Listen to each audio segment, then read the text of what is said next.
মিথুন রাশি বা লগ্নের এপ্রিল মাস 2026 কেমন কাটবে? বর্তমানে মিথুন রাশিতেই কিন্তু দেবগুরু বৃহস্পতি মার্গী হয়ে অবস্থান করছেন। ফলে মিথুন রাশি বা লগ্নের যে সকল জাতক জাতিকারা শারীরিক অসুস্থতার মধ্যে দিয়ে যাচ্ছিলেন, তাদের কিন্তু শারীরিক দিক থেকে বেটারমেন্ট আসবে। মিথুনের ক্ষেত্রে মানসিক চাপ, অস্থিরতা, উদ্বেগ অনেকটাই কমতে দেখতে পাওয়া যাবে।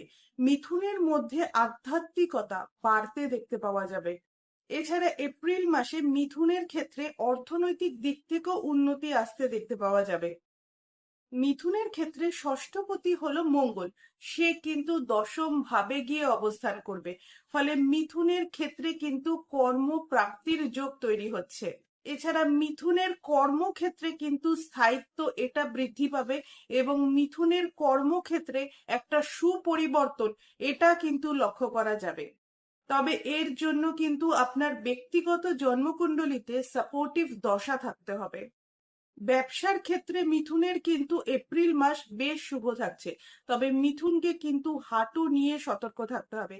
পঞ্চমপতি শুক্র, সে কিন্তু মেষ রাশিতে অর্থাৎ একাদশ ভাবে অবস্থান করবে 18ই এপ্রিল পর্যন্ত। ফলে হঠাৎ কিছু প্রাপ্তি বা লটারি প্রাপ্তি ইত্যাদির কিন্তু সম্ভাবনা থাকছে মিথুনের ক্ষেত্রে। 18ই এপ্রিল পর্যন্ত কিন্তু এই সময়টা মিথুনের ক্ষেত্রে প্রেমের জন্য বেশ ভালো থাকছে। তবে 19শে এপ্রিল কিন্তু শুক্র মিথুন সাপেক্ষে দ্বাদশ ভাবে গিয়ে অবস্থান করবে। ফলে মিথুনের প্রেমের ক্ষেত্রে কিন্তু কিছু জটিলতা বৃদ্ধির সম্ভাবনা রয়েছে এপ্রিল মাসের 19 তারিখের পর থেকে। এছাড়া বাবার শরীর স্বাস্থ্য নিয়ে কিন্তু মিথুনকে অনেক বেশি সতর্ক থাকতে হবে।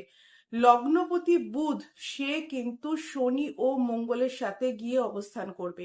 ফলে মিথুনকে কিন্তু যে কোনো হঠকারী সিদ্ধান্ত গ্রহণ থেকে দূরে থাকতে হবে। মিথুনের মধ্যে ক্রিয়েটিভিটি বাড়তে দেখতে পাওয়া যাবে, তবে কর্মক্ষেত্রে কিন্তু অশান্তি, ঝুটঝামেলা এটা মিথুনকে এড়িয়ে চলতে হবে। এপ্রিল মাসের 15 তারিখের পর থেকে মিথুনের মধ্যে কিন্তু উদ্যম, প্রচেষ্টা অনেকটাই বাড়তে দেখতে পাওয়া যাবে এবং যোগাযোগ এটা কিন্তু মিথুনের ক্ষেত্রে আসবে। আজ এ পর্যন্তই। সবাই ভালো থাকুন, সুস্থ থাকুন।